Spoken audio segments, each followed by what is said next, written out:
Pagi-pagi makan udang, tak lupa dengan sambal pete. Kamu hadir tak selalu diundang, tapi membuat hatiku meleleh. Asyik.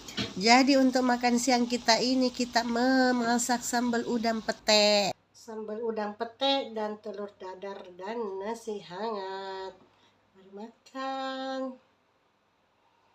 Apa makanannya Bunda hari ini? Di libur-libur ini? Semoga sama-sama makan di rumah ya. Enak-enak pasti masakan Bunda. Bismillahirrahmanirrahim.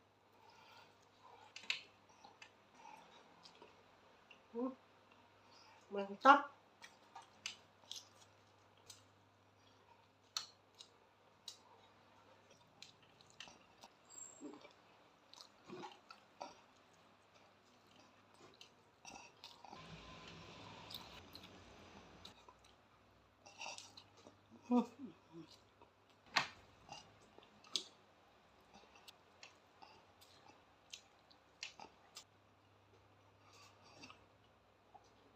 Crunchy-crunchy petenya.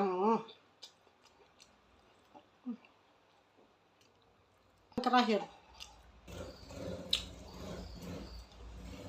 Yummy.